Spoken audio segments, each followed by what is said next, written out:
Donc on a notre...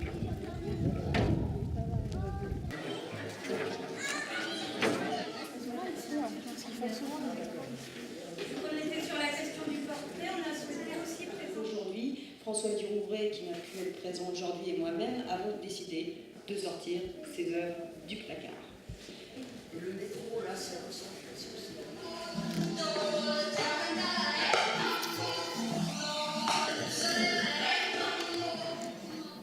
Depuis un peu plus de 15 ans maintenant, le département a fait le choix d'acheter des œuvres d'art contemporain pour constituer une collection, le Fonds départemental d'art contemporain de l'Essonne. L'objectif de ce fonds, c'est d'aider les artistes et également et surtout de diffuser cette collection sur le territoire essonnien et au-delà bien évidemment, et de permettre à n'importe qui de pouvoir rencontrer des œuvres d'art contemporain, des créations de nos jours. Donc cette collection, le VDAC, est conservée sur le domaine de Chamarande. On a construit des réserves depuis 2011-2012 à peu près. Et finalement, ce VDAC est très peu présenté sur le domaine puisque, comme je le disais, son objectif, c'est sa diffusion sur le territoire. On travaille avec le service des publics du domaine, avec qui on va penser la médiation qui va être mise en œuvre sur les expositions et aussi comment on va accueillir aussi les visiteurs sur cette exposition, comment on va présenter cette exposition. D'abord, on travaille à la conservation d'une collection, donc à sa gestion au quotidien, vérifier que toutes les conditions de conservation dans les réserves sont bien respectées au niveau de la température, du taux d'humidité, du conditionnement des œuvres, du nettoyage, du dépoussiérage des œuvres. On travaille également à la diffusion de cette collection, donc on prête beaucoup d'œuvres dans des musées, dans des centres d'art, mais également dans des lieux qui ne sont pas forcément habitués à présenter des œuvres d'art, et surtout dont les publics ne sont pas habitués à être confrontés à des œuvres d'art.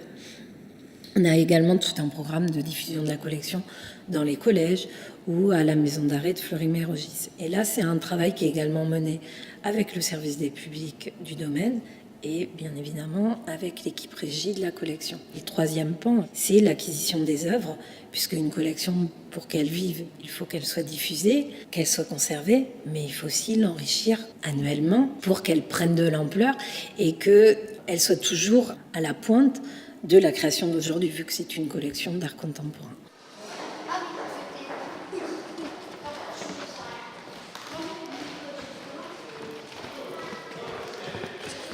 Souvent, quand on construit une exposition, on a une idée d'exposition, on veut travailler un certain sujet et on invite des artistes à présenter leurs œuvres, voire à créer des œuvres spécialement pour les expositions.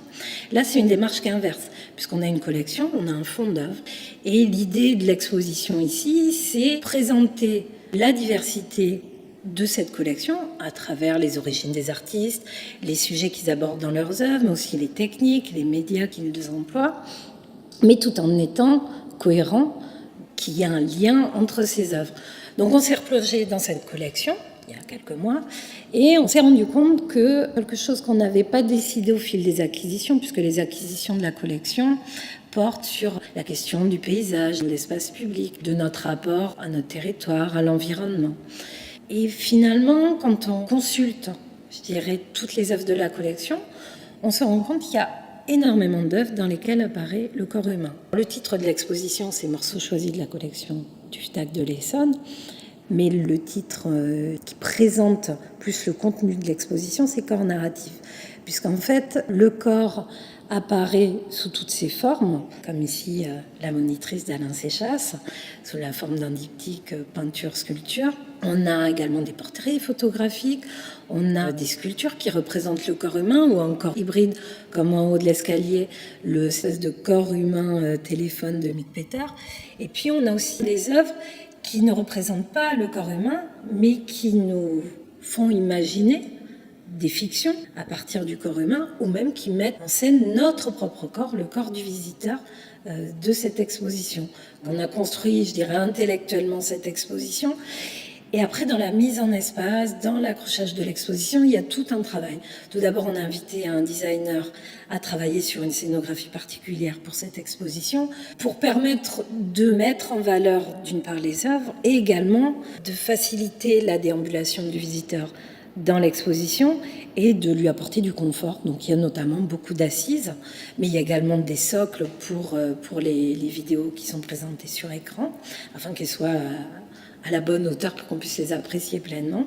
Et ensuite, au niveau de l'accrochage vraiment des œuvres, les réserves de la collection sont donc sur le domaine. Nous avons notamment l'équipe régie de la collection du département à déballer toutes les œuvres, les a transportées dans le château et accroche au fur et à mesure soit les œuvres qu'on accroche au mur, ce qu'on appelle les 2D, et sinon sur plusieurs sculptures, a dû préparer en amont différentes œuvres. Donc par exemple l'œuvre de Delphine Rest, qui sont des bottes qui se mettent en route et qui claquent sur un plancher. Il a fallu construire un plancher. Donc ça c'est un travail qui est réalisé en amont.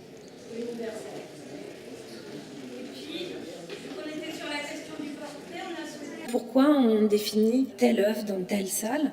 C'est vraiment un travail d'équipe avec le régisseur de la collection. On va dire que moi j'ai des idées a priori sur telle œuvre dans telle salle qui va dialoguer avec telle autre œuvre, etc. Et ensuite, je confronte ces idées-là avec les idées du régisseur, qui va tout d'abord me donner les possibilités techniques et qui va, grâce à toute sa connaissance technique, me proposer d'autres idées dont on va discuter. Et au final, l'accrochage de l'exposition se fait vraiment en dialogue avec l'équipe régie de la collection. On a commencé à regarder les œuvres, à voir comment on pouvait les accrocher, sur quelle hauteur, à prendre des dimensions, à soulever les œuvres pour voir si ça fonctionnait les unes avec les autres. Puis au final, on en accroche certaines, on se pose encore certaines questions sur d'autres. Est-ce qu'on va les accrocher plus haut ou plus bas? Et ça, c'est vraiment quelque chose qu'on construit ensemble au fil de l'accrochage.